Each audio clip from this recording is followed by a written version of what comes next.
بسم اللہ الرحمن الرحیم۔ ناظرین السلام علیکم، میں ہوں آپ کا میزبان صابر شاکر وفاقی دارالحکومت اسلام آباد سے کچھ تازہ ترین اور اہم ترین معلومات آپ کے ساتھ شیئر کرتے ہیں۔ پچھلے ولاگ میں نے آپ کو بتایا تھا کہ نیا عمران خان معرض وجود میں آ رہا ہے، نئی پاکستان تحریک انصاف لے کر، اور نئی طاقت کے ساتھ وہ میدان میں اترے گا، اور مجھے پورا یقین ہے کہ معاملات بہت جلد حل ہو جائیں گے، اور جو کشیدگی پائی جاتی ہے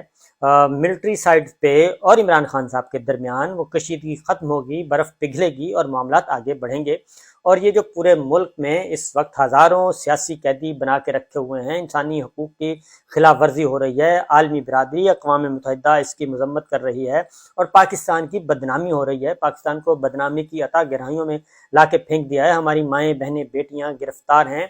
اور ان کو جیلوں میں رکھا ہوا ہے بغیر کسی جرم کے، اور 3 MPO کے تحت، نقص امن کے اندیشے کے تحت، جو کہ ایک مارشل لائی آرڈر ہے، جنرل ایوب خان نے اس کو لاگو کیا تھا اور وہ اب تک چلا رہا ہے۔ یہ ساری چیزیں جو ہیں وہ ہمیں سوٹ نہیں کرتی۔ پاکستان ایک آزاد ملک ہے، جمہوری ملک ہے، آئین ہے، آزاد عدلیہ ہے، لیکن اس وقت سب کا سب سینسرشپ ہے، بدترین قسم کی آمریت، فاشسٹ طرز حکمرانی مسلط ہے۔ ہمارے شہید ارشد شریف جو ہیں ان کا قتل ہوا، وہ اللہ کو پیارے ہوئے، ان کا پیچھا کر کے ان کو قتل کیا گیا، ان کا مقدمہ ابھی تک وہیں پڑا ہے، اس میں پیش رفت نہیں ہو رہی۔ عمران ریاض خان وہ ابھی تک زیر حراست ہیں، ان کا کچھ پتہ نہیں چل رہا کہ وہ کس کے پاس ہیں، اور انتہائی خطرناک، انتہائی افسوسناک، خوفناک قسم کی خبریں آ رہی ہیں۔ ان کی فیملی پہ کیا گزر رہی ہے، ان کے بیوی بچوں پہ کیا گزر رہی ہے۔ میں یہ گزارش کروں گا کہ کم از کم اس طرح کی افواہوں کا خاتمہ کریں، کیونکہ بہت زیادہ کرب میں مبتلا ہے ان کی فیملی، ان کے بچے۔ خدا نخواستہ یہ ہم میں کسی پہ یہ کیفیت ہو تو ہم کس پوزیشن میں ہوں گے، کس کیفیت میں ہوں گے۔ اللہ تعالیٰ ہماری مشکلات آسان کرے۔ تو میں دست بستہ گزارش کروں گا کہ عمران ریاض خان صاحب، سمیع ابراہیم صاحب، جس کسی کے پاس ہے، وہ کم از کم ان کو پروڈیوس تو کریں، ان کو پتہ تو چلے کہ وہ ہیں کس حالت میں، ان کے بیوی بچوں کو کچھ تھوڑی بہت تسلی تو ہو۔ یہ کام کم از کم ضرور کرنا چاہیے، کیونکہ اب جو غیر ملکی صحافی ہیں، انٹرنیشنل جرنلسٹ، وہ اب ٹویٹس کر رہے ہیں، سفارتی حلقوں کے حوالے سے کر رہے ہیں، عمران ریاض خان کی زندگی خطرے میں، خدا نخواستہ۔ تو یہ ساری چیزیں نہیں ہونی چاہیے۔ تو بہرحال ہم سب پاکستانی ہیں، پاکستان میں رہنا ہے، پاکستان کو آگے لے کے چلنا ہے، اختلاف رائے کو دشمنی میں تبدیل نہیں کرنا چاہیے۔ تو اس لیے اور بھی چیزیں میں آپ کو عمران خان صاحب کے حوالے سے بتاتا ہوں، لیکن ایک میں ذاتی طور پہ بھی میں کبھی ایسی باتیں نہیں کرتا۔ دھمکیاں شمکیاں ملتی رہتی ہیں، لوگ پیغام دیتے ہیں، کبھی DM کر دیتے ہیں، کبھی واٹس ایپ کر دیتے ہیں، کبھی بہت انتہائی سنگین قسم کی خلاف دھمکیاں ہوتی ہیں، اور ظاہر ہے ایکسٹریم پوزیشن پہ وہ جا کے دھمکیاں دیتے ہیں۔ تو اس سے میں آپ کو بڑی اپنی پوزیشن کلیئر کر دوں کہ 13 مہینے ہو گئے مجھے، میں ملک سے باہر ہوں، اپنا وطن، اپنی دھرتی چھوڑی ہوئی ہے، اپنی ماں میرا وطن ہے، اس کو میں نے چھوڑا ہوا ہے، اور ظاہر ہے جس وجہ سے چھوڑا ہوا ہے، زندگی آسان نہیں ہے اس وقت پاکستان میں، اور میرے ساتھ بھی ویسا ہی کچھ ہوا۔ تو میں ایک آرام سے اپنا زندگی گزار رہا ہوں، جیسے تیسے کر کے۔ ایک ظاہر ہے آپ کو ہجرت کے بعد کیا زندگی گزارنی ہے، کتنی مشکلات ہوتی ہیں۔ تو اس لیے میں اپنی ایک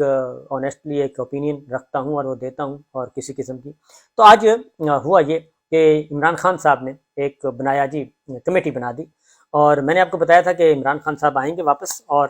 واپس آئیں گے اور پورے زور شور سے آئیں گے۔ یہ 9 مئی کے پیچھے بہت سارے چھپے راز ہیں، وہ آہستہ آہستہ آتے رہیں گے سامنے، اور 9 مئی کے پیچھے کیا کیا چھپے راز ہیں وہ سب کو پتہ ہے۔ میں آپ کو بڑے پورے وثوق سے کہتا ہوں، جب کسی وقت بھی اس کی ایک انویسٹیگیشن ہوگی، اس کی ریزن ہے کہ 9 مئی سے پہلے عمران خان صاحب پاکستان کے طاقتور ترین پولیٹیشنز تھے، طاقتور ترین لیڈر تھے، پوری دنیا ان کو دیکھ رہی تھی، اور پوری دنیا اور پاکستان کے عوام ان کو فالو کر رہے تھے، اور عمران خان صاحب ایک انبیٹیبل وہ جو ہیں وہ ایک سیاستدان بن چکے تھے۔ لیکن 9 مئی کے بعد، کیونکہ ان کو کسی نہ کسی طریقے سے گرانا تھا، اور ان کو گرانے میں ان کے اپنے بھی شامل ہیں، اور کچھ ظاہر ہے ان کے جو مخالفین ہیں انہوں نے بھی وہ کام کیا، اور ان کو کمزور کرنے کے لیے 9 مئی، کیونکہ 9 مئی جو ہے وہ مائل سٹون ہے، اور اب جو چیزیں سامنے آ رہی ہیں اس سے پتہ چلتا ہے کہ 9 مئی کے پیچھے کافی کچھ ہے، اور یہ اتنا سادہ کام نہیں ہے۔ اور جس طریقے سے کام کیا جا رہا ہے، 9 مئی کے بعد ان کو کمزور کیا جا رہا ہے، ان کے بازو کاٹے جا رہے ہیں، ان کی انگلیاں کاٹی جا رہی ہیں، ان کی ٹانگیں کاٹی جا رہی ہیں، ان کے ناک کان غائب کیے جا رہے ہیں، اور بہت سارے لوگ ان کو چھوڑ کے جا رہے ہیں۔ تو لیکن میرا ایک ہے پولیٹیکل فلاسفی پہ میں یقین رکھتا ہوں، اور اس کے اکارڈنگلی میں آپ کو بتاتا ہوں، اور کچھ انفارمیشنز بھی ہوتی ہیں۔ تو بہرحال اس وقت عمران خان صاحب نے ایک کمیٹی بنائی ہے جی، اور انہوں نے بنا دی ہے، اور ایک تو انہوں نے ملاقات کی ہے جرنلسٹوں کے ساتھ، صحافیوں کے ساتھ ملاقات کی ہے۔ اس ملاقات میں انتہائی سنسنی خیز قسم کے انکشافات کیے ہیں، وہ بھی آپ سے گوش گزار کرتا ہوں، اور خاص طور پہ آرمی چیف عاصم منیر صاحب کے بارے میں انہوں نے گفتگو کی ہے، اور کافی فرسٹ ٹائم ایسا ہوا ہے۔ اور انہوں نے یہ گفتگو کیوں کی یہ بھی آپ کو بتاتا ہوں، کیونکہ کچھ چیزیں انہوں نے کنوے کی ہیں، اور پبلک میں صحافیوں سے وہ رپورٹ ہوں یا نہ، سوشل میڈیا پہ رپورٹ ہو رہی ہیں، لیکن ظاہر ہے قومی ذرائع ابلاغ پہ اس طریقے سے رپورٹ نہیں ہو سکیں گی، اور سینسرشپ ہے۔ تو انہوں نے ایک کمیٹی بنا دی ہے عمران خان صاحب نے، اور وہ شاہ محمود قریشی صاحب، پرویز خٹک صاحب، دیر آئے درست آئے، میں یہ کہوں گا کہ شاہ محمود قریشی صاحب ہیں بالکل پولیٹیکل اپروچ بنجھے ہوئے سیاستدان ہیں، پرویز خٹک صاحب انتہائی، اسد کیسر صاحب اور مراد سعید نوجوان، حلیم عادل شیخ سندھ سے، حماد اظہر صاحب لاہور سے، اون عباس پپی سینیٹر ہیں، اور وہ بھی معتمد انتہائی معتمد ترین ان کے ہیں۔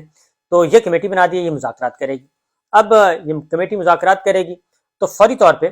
کیونکہ جب کمیٹی بنا دی گئی، اب عمران خان صاحب اب واپس ری اسمبل ہو رہے ہیں، کیونکہ انہوں نے کہا ہے کہ یہ اس سارے ایونٹ میں جو انسیڈنٹ ہوا، اس انسیڈنٹ میں بہت سے لوگ ان کو چھوڑ کے چلے گئے، کچھ تو انہوں نے کہا کہ مجبوری میں کے عالم میں چھوڑ کے جا رہے ہیں، ان کی مجبوریوں کا مجھے اندازہ ہے، اور کچھ فصلی بٹیرے تھے وہ اڑ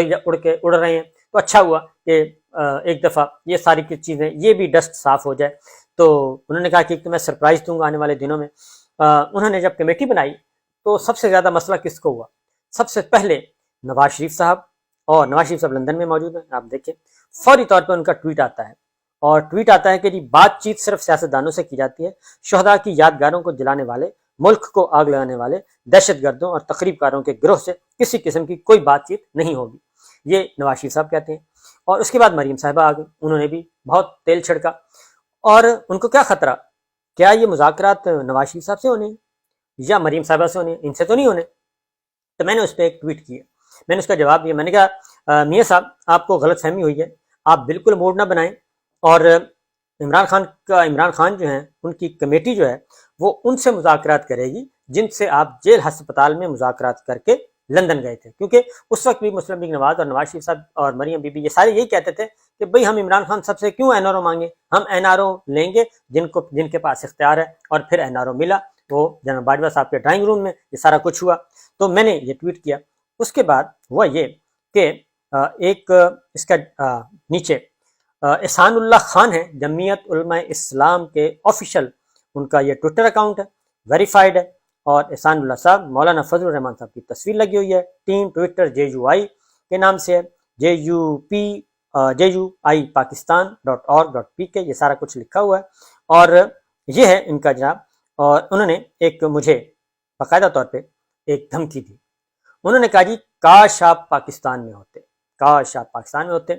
تو اس کا جواب میں نے ان کو بڑا ہی ہمبل وے میں دے دیا ہے، اور وہ میں آپ کو بتا دیتا ہوں کہ میں نے کیا جواب دیا ہے۔ وہ میں نے ان کو کہا کہ احسان بھائی کتنا اچھا نام ہے آپ کا، اور جماعت بھی عظیم دین اسلام کے نام پہ آپ کی بنی ہوئی ہے، اور لہجہ فرعون اللہ تعالیٰ کو پسند نہیں۔ انشاءاللہ جلد اپنے پیارے وطن پاکستان میں ہوں گا، اور آپ سے ملنے خود آؤں گا،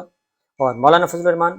صاحب، مولانا غفور حیدری صاحب، حافظ حسین صاحب، باقی علماء کرام کو میرا سلام کہنا۔ زندگی، موت، رزق، عزت اللہ کا اختیار ہے۔ تو یہ میں نے گزارش کرنی تھی۔ تو یہ جو بھی ہیں، مولانا فضل الرحمان صاحب سے بھی میری اچھی الگ سلیک ہے، غفور حیدری صاحب سے بھی ہے، حافظ حسین صاحب سے بھی، دیگر جو ہیں ان کے سینئر لوگ ان کے ساتھ بھی ہے۔ تو یہ میں بتا دوں کہ اس کی میں ہو سکتا ہے میں رپورٹ بھی کر دوں، کیونکہ کافی سخت قسم کا یہ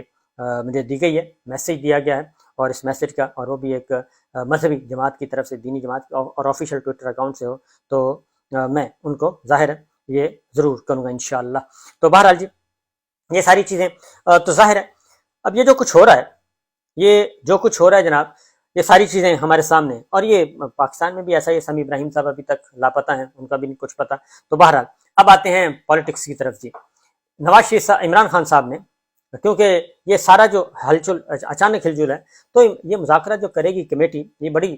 سمجھدار ٹیم ہے جو اس وقت ہے۔ اور ایک تو عمران خان صاحب نے کہہ دیا کہ اب وہ ری اسمبل ہو گئے ہیں، ان کی میں اسٹریٹجی بتا دیتا ہوں کہ ایک تو ری اسمبل ہوئے اور اپنے آپ کو ری آرگنائز کیا، اور انہوں نے یہ کمیٹی بنا دی۔ اور اس کے بعد ان سے سوال پوچھا گیا کہ جناب آپ یہ بتائیں کہ آپ کو اگر ڈسکوالیفائی کرتے ہیں یا گرفتار ہو جاتے ہیں تو پھر آپ کے پاس بعد پارٹی کون چلائے گا؟ تو انہوں نے کہا شاہ محمود قریشی صاحب اور پرویز خٹک صاحب۔ شاہ محمود قریشی صاحب نمبر 1 پہ اور نمبر 2 پہ پرویز خٹک صاحب. انہوں نے کہا یہ چلائیں گے اور یہ فیصلے کریں گے. اسد کیسر صاحب ساتھ باقی بھی جو. تو اس لیے انہوں نے ایک تو یہ کلیئرٹی آ گئی ہے کہ اب ظاہر ہے اب سارے دروازے اوپن وہ کر رہے ہیں, تمام ونڈوز اوپن اور تمام آپشنز پہ بات کر رہے ہیں, آپشن 1, آپشن 2, آپشن 3. پھر وہاں پہ کچھ باتیں ہوئیں آرمی چیف عاصم منیر صاحب کے بارے میں. تو انہوں نے کہا کہ جب پریزیڈنٹ الوی آئے ان کے پاس کہ جناب بتائیں تو کیا کرنا ہے, تو انہوں نے کہا کہ آپشن تھا کہ ہم چیلنج کر دیتے سپریم کورٹ پاکستان میں جا کے ان کی اپائنٹمنٹ کو, کیونکہ وہ جو 2 دن کا ایشو تھا,